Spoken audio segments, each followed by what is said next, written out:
Hello, everyone, and welcome back to Field Notes, the infrastructure podcast, where we have conversations with people building America's future.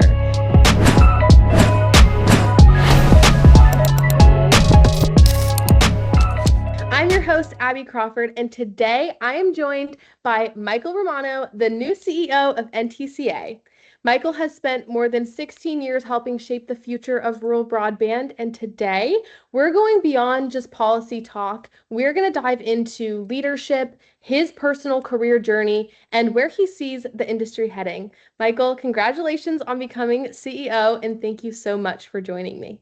Well, thank you. I'm excited to be in this role, and I'm very excited to be here with you today and look forward to catching up with you. Thank you so much. So before we dive into broadband, I would love to just learn a little bit about you. What is something that you think would probably surprise people about you? So the thing that I sort of joke is it would surprise folks, and also is sort of my fallback in case this whole thing goes south, is I am a volunteer ski patroller. So on weekends in the winter, which there aren't that many in the DC area, it's mostly 38 degrees and rain all the time. But I do volunteer ski patrol at a little mountain about 90 minutes north of DC. Actually do it on a snowboard. So I guess kind of cool with the kids, hopefully a little bit. But yeah, so I do literally 14 hours every other Saturday through the winter doing ski patrol. It's an entirely separate sort of group of folks I work with, entirely different set of sort of responsibilities, but it's great to kind of check out and go do that. So yeah, that's awesome. Probably not the typical, broadband association CEO side gig. So I would have never guessed. Right. That's awesome. So back to your career. You have spent your career through some incredible changes in telecom. When did you realize that telecom was an industry you wanted to stick in and build your career on? I wish there were a grand design or plan to it. I don't know that there ever was. It just sort of happened. I mean, I started in the telecom industry because I graduated from law school in Washington, D.C. in 1996, and this big thing called the Telecom Act of 96 passed, and it was sort of, coming out of school, the jobs in D.C. were there. And so I went into that. I'd had a little bit of exposure to it prior to that on Capitol Hill and in law school. But yeah, that was really the start of it. And then it just sort of took off from there. The puzzle solving nature of it, the problem solving nature of it, the complexity of the issues, and the ever changing nature of them, even though in a lot of ways we're still having the same debates 30 years later. But that was all sort of exciting to me. So I'd say it evolved organically rather than it being a moment in time where it suddenly hit me that this is going to be my career for good. And there were times where I even took a little bit of a divergence out that we may talk about, and then kind of came back in. I went more tech than telecom for a little bit, but yeah, I've sort of been kicking around the space for 30 years and continue to enjoy all the challenges and opportunities too. I definitely want to talk about that. So you've worked at AOL, you've worked at CenturyLink, and now you're NTCA. Looking back throughout those experiences and being in different industries, what do you think out of those times experiences best prepared you to now be CEO of NTCA? Yeah, so it's funny because I like to say that everywhere I worked is now something else. So I worked at AOL, which now has gone through multiple iterations. I'm not even sure where that sits at this point. The CenturyLink, actually, I was working at Level 3 Communications, so a precursor to CenturyLink, really a startup in the long haul fiber sort of IP backbone space way back in the 90s. So was there for a while, worked for a firm called GTT Communications. It was once global internetworking, doing sort of, tier one networking backbones as well. So a number of different iterations through the tech and telecom space. I think the things that really sort of motivated me early in my career, I really jumped around a little bit. I did 3 years here, 3 years there. My wife used to joke that, are you ever going to take a job where you make more money than the last one instead of just going to pursue a new opportunity? But I felt like at that stage of my career, I had the ability to do that. Everywhere was still a good place to be. And it was just learning something new, applying what I had taken before and thinking about new ways of using that and adding to my skill set. So I really see the first half of my career thus far as getting exposure to different people, different skill sets, different problems. And then almost the last 15 years, 16 years with NTCA has been really the application of those and all the different piece parts coming together to, I think, candidly position me to serve as the CEO because of the diversity of things that I now see and do in this role.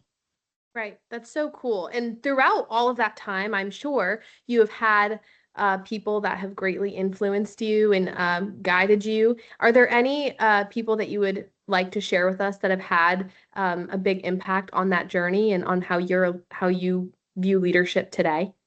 Yeah, I mean, I will say first and foremost, I couldn't I couldn't fail to acknowledge Shirley Bloomfield. So my predecessor in this role, um, she is a dynamic leader. She is someone who is one of those people who is incredibly skilled at making every person they were talking to feel like the most important person in the world at that moment in time, and that is a true gift. Um, so she's fantastic. In addition to just being a terrific, capable leader and truly handling the issues of the organization itself and the association, the industry as a whole. She also did a lot for me because, we didn't really know each other all that well when she took me on basically in her first week of returning to NTCA as CEO 16 years ago, almost exactly this day. Wow. Yeah. And, but she took a little bit of a chance on me and it was incredibly exciting and a great opportunity. And so I feel like I owed her that. And she showed me a lot of things and helped to develop me in other areas to sort of do what I'm doing now. There are a few folks earlier in my career as well who I look to. And, when I first came out of law school, I worked for a law firm in DC, and a guy by the name of Andy Lippman, who does a lot of work in the telecom space, was someone who brought me in, gave me a lot of opportunities to grow at a very dynamic time in the industry right after the 96 Act, the go-go days. So he was terrific as well, and someone I still continue to look at as somebody who, he'll answer you in a minute. He knows exactly what's going on all the time. He's got his finger on the pulse, and I see that as sort of very important to what I do. Sure. So those are a couple of people that I sort of think about as people who've had formative effects on my career. Very cool. Now that you are in a leadership role as well, like they were, what has surprised you most about stepping into the CEO role? Yeah, probably as much as anything. Well, two things I guess I'd say. One is the diversity of the work that I now do. I mean, I know all the things the association does. I got an Engage book over here over my shoulder that tells everybody what we do. But and it's a fantastic resource, but it is amazing to me to now have my hands in a bit of everything we do. We do advocacy. I know that's stuff inside and out. We do meetings and education. I had greater involvement in that over the last 5 or 6 years as I got the chance to work more with the member engagement team here. And we put on a lot of top-notch programming and content and networking sessions that are great for our members and others to connect and sort of, think through how they're going to advance sort of the mission of universal service in their own business plans. We do a lot on the benefit side, though, too. Like we're not a typical trade association. We have substantial administrative responsibilities for group health programs, retirement security programs, savings plans, and so deferred compensation. So all of that now is within my purview as well. Working with a board, right?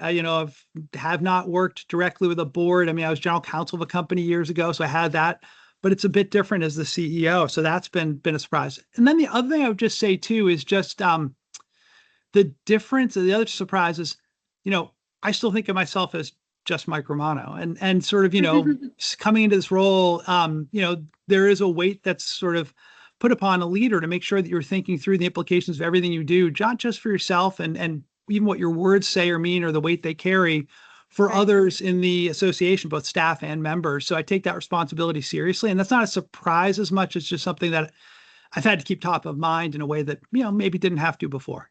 100%. Yeah, it's not only a position change, but you're changing your mindset and looking at all perspectives. Yeah, it's a big difference. And as you think about your time in this position, is there a legacy that you hope to leave at NTCA? Yeah. So, look, this industry that we serve, we have the privilege to serve, is terrific. There's no better place to work in the telecom industry than the rural broadband industry in particular. I've been in every other part of it by and large. Right. And this was a place where I felt like, coming from a great legacy and pivoting toward a great future, I think that this industry is in as great a position as anyone. But I think, they're also the entire industry is going through significant transition. The regulatory challenges, the competitive challenges, the technological changes, are something I think we're well positioned to respond to, but we do have to execute on them. And so my hope is, my legacy is that, we'll have, both helped our members and prodded them to help themselves in positioning themselves for the 21st century broadband marketplace, connectivity marketplace, because it is different than Right. what came before. So I'm hoping that, things are going to change. We're not going to see the same regulatory constructs and structures that we saw in the past, and that's hard. But I hope that what I will have done is, by the end of my tenure here, cajoled them, pushed them, supported them, lifted them into a position where they are in a much better position to compete and, more importantly, to serve those customers that they're so committed to. That's awesome. And that's a perfect transition for us to just talk about the future. That is the talk of the world right now. What is Right. coming? There's so much that's already here, and there's so much that is to come. And a lot of that can be overwhelming for sure. But like you're saying, if they're prepared for it, which you are trying to do, then we're in a good spot. That's the best we can do. We hear the phrase closing the digital divide all the time. And so I would love to hear from your perspective, what does success there actually look like? So it's interesting, it's a phrase we all use, right? I think the sort of false premise behind that phrase a little bit is that it's a one-time act of closing it. And I really dislike, I dislike the notion that basically, like, there's a point at which you've reached a mission accomplished banner and you're done, because Right. that's not the case at all. And what I do is I always look back to sort of like, there's this mission of universal service in the federal law that basically, it doesn't look at it as the one-time act of getting a customer connected. It's the ongoing act of keeping them connected. It's making sure service is available, making sure the service is affordable, making sure that it keeps pace with demands over time. We're never going to close the digital divide because the world doesn't stand still. But I think what we can do, closing the digital divide, can be a helpful construct if we think about it as an active one, the one that we consistently and continually try to close it, and that takes an ongoing effort.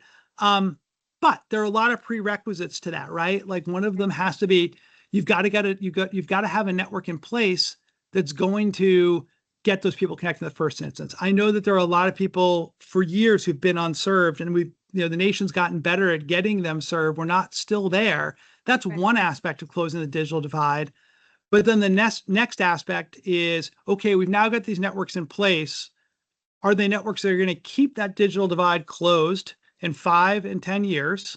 Right. And are the customers who are supposedly the real beneficiaries of these networks actually able to make use of them? Right. Can they afford it? Mhm. And is it going to keep pace with the demands they have as you see more applications like AI, precision agriculture, telehealth, VPNs? All of these things are going to continue to drive demand. So that's why the phrase closing the digital divide is at once great, and if it's used in the wrong way, it doesn't really track to what universal service really means on a long-term basis. Right. I love that perspective. That's why you're CEO. I love that perspective because it's Thank so you. true. I mean, the economy is always changing, technology is always changing. And so even if we did hit that milestone of, closing the digital divide, it's likely to open back up, like you were saying, which is a very important We've got to get perspective. right back to work. There's no point at which you Right. can just retire from closing the digital divide. Right. Absolutely. Wow, I love that. Looking ahead at, the future of technology, economy on that topic, what opportunities excite you the most for rural broadband over these next 5, 10 years? So I'll start from the premise of, or through the prism of NTCA members specifically, and I'll just talk more broadly too. First, as to NTCA members, I could not be more proud of the work they've done to date to close the digital divide and keep closing it, right?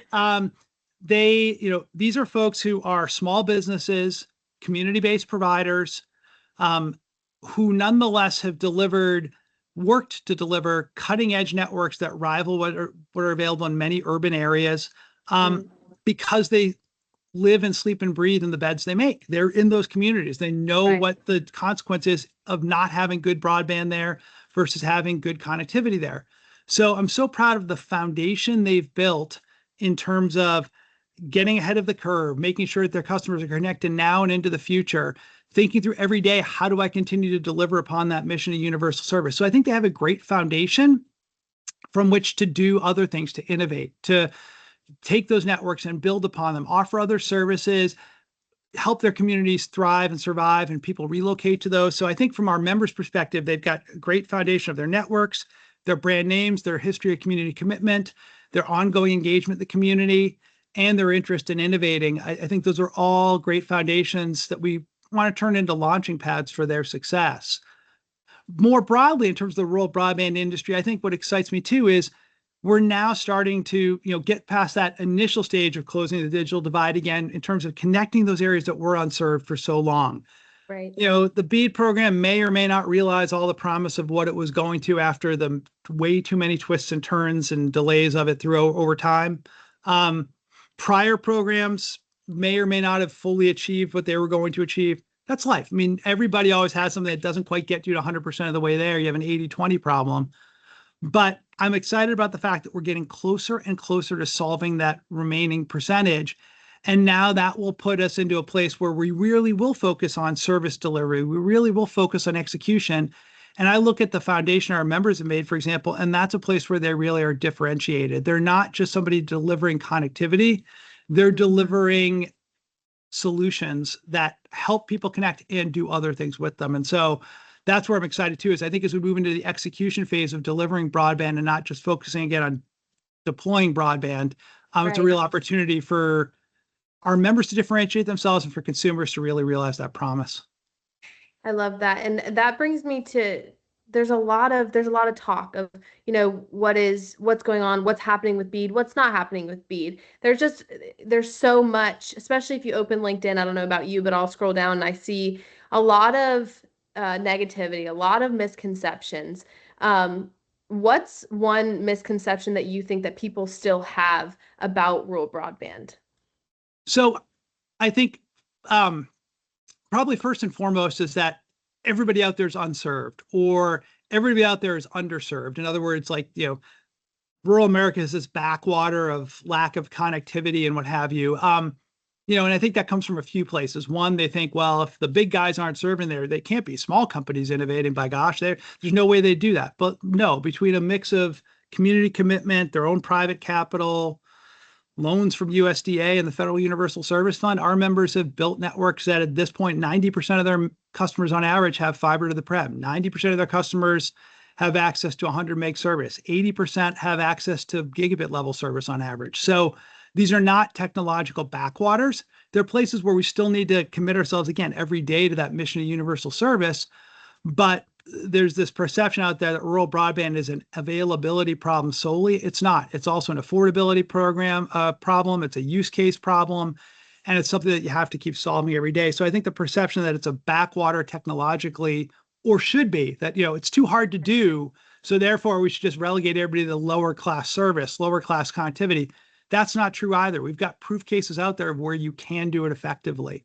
So that's probably the biggest, I think, misconception about rural broadband. And then the second piece is that, these small rural providers are just kind of like mailing it in at this point that, well, they were the rural telephone companies of old and they really haven't innovated. They're the ones who are behind in the IP transition, which is a big debate these days too. They're not. They're people who upgraded their networks years ago. They've got IP switching, they've got IP connectivity. They're moving more to the cloud. Again, they're keeping pace, if not way ahead of the technological curve when it comes to making sure that rural America is can contribute to and participate meaningfully in sort of our national and global economy. This is exactly why I love having these conversations, because I could not have said any of that better myself. You do it. It's true though. The way you said it, you forget about, maybe not forget's not the word, but it's definitely overlooked or not talked about enough. The possibility to have connectivity in those rural areas. I think we see it as like it just can't be type of thing. And that's not the case at all. It is there. It's in a lot of places, but it just, so I love that. I'm glad that you said that. No, you're posting good one. It takes harder work. And also, of course, look, these are 5% of the locations in the US or so, right? So of course, everybody's going to pay attention to the 95% and assume the 5% are too hard to deal with, or I don't want to deal with them. Right. Fortunately, you got a whole bunch of folks and like those in our membership and others. I mean, there are other providers out there who are just like our members who are committed to these rural areas, and they have been innovating to try to figure out how to do it. It's just, it just doesn't make the news as much because it's such a small piece of the larger communications ecosystem. Exactly. I would love to finish our conversation talking about leadership and your style of leadership. So, what is the biggest leadership lesson that you have learned throughout your career? Yeah, it's a great question. Probably it's having a mix of a healthy and all, trying to be as perfect as you can mix of flexibility and structure. Like you can have a plan, you can set forth the plan, you can try to carry that forward, but know that you're going to have to adapt. You're going to have to evolve. You're going to run into things that you don't expect. Every day, something's going to pop up despite the best made plan. So I really sort of feel like having that mix of structure going in. I'm a big planner. I love having an idea. I want to know how I'm going to get somewhere, but not being thrown off your game if something takes you sideways. And Right. sort of relatedly to that, one of the things I really try to remind myself pretty frequently is not to get too high in the high or low in the lows, especially as a leader. I think your teams, those who follow your organization, pick that up. And so, you want to celebrate successes. You want to plan for what to do when you have losses or failures. But if you sort of treat everything as like this is the end game we've won or this is the end game we've lost, that sentiment doesn't keep everybody focused on sort of like what this is a continuing job. We need to keep at this. And so that's been the sort of thing I have to remind myself sometimes. The word that keeps coming into my head throughout this conversation with you is selfless. A lot of the ways that you are, like your leadership style to me Thank you. sounds selfless, which is a great thing to have. So I just wanted to say that to you. Thank you. That's very kind of you. Yeah, absolutely. I mean, that's just what keeps coming in my mind because you're thinking of everybody else's, how it's going to affect everybody else, how it's going to make everybody else feel, how they're going to perceive how you're being, like in every situation. So that's really refreshing and very cool to see. So I just wanted to tell you that. Well, thank you. That's very kind of you. Of Yeah, I course. just, sorry, go ahead. No, go for it. No, I was no, no. I was just gonna say, I mean, I just think that, this goes back to the sort of comment I made earlier about sort of, I'm just Mike Romano. And so I sort of think to myself, like, what would I want to do if I were in their shoes? What would I want to see from me? And so I think that's an important piece. Is again, is, being open to those conversations. I love to have conversations with our staff around like, could we do something this way versus that way instead? And, it can be, I'm the CEO. And so they may look at it and say, well, my gosh, we're talking to him about this. But I love those conversations Yeah. because, it's non-hierarchical and ultimately it's better to get sort of all that input for problem solving. So anyways, it's just, yeah, I appreciate your thoughts on that. Absolutely. I couldn't agree more. I have Lizzie, she's my graphic designer, and so often I go to her and I ask her her opinion, and she looks at me a little silly sometimes, like, why are you asking me that? It's like, because I value you, because Right. I want to hear what you think. You're in it with me. So I completely agree on that front. Um, we end every episode with the same question. Whether someone is just beginning their career or has spent decades in this industry, what is one piece of advice you would like to leave them with? So I'll probably go back to something I just said a few minutes ago, which is the keeping an even keeled perspective and not getting too high in the high or too low in the lows. I mean, it is, especially in this age of constantly online presence and doom scrolling and all of that Mhm. stuff, it is easy to get mired down in the breaking news of the moment. It is easy to get mired down in somebody's successes or somebody's failures. Um, the world will still turn. We'll figure this out. It would to basically try to keep that even keeled perspective, stay on your plan, be flexible, but don't lose sight of the fact that, there are many more chapters to come every time we do this, and you just have to keep focused on working through those next. So it really is that even keeled perspective that, I'll be honest, is hard for me to keep at times too. I'm as prone to getting onto some social media platform, sitting there going, oh my gosh, they did this, or we should be doing that too. Use that as a motivation rather than, sort of, taking it as a fait accompli. I love that. Thank you for sharing that, Michael. This has been such a wonderful conversation. Thank you so much for joining me today, and congratulations again on becoming CEO. And thank you for sharing your journey and your vision. We are also appreciative, and thank you to everyone that is listening to another episode of Field Notes. If you have enjoyed today's conversation, be sure to subscribe, leave a review, and share this episode with someone in the industry. That's it from the field. Stay grounded.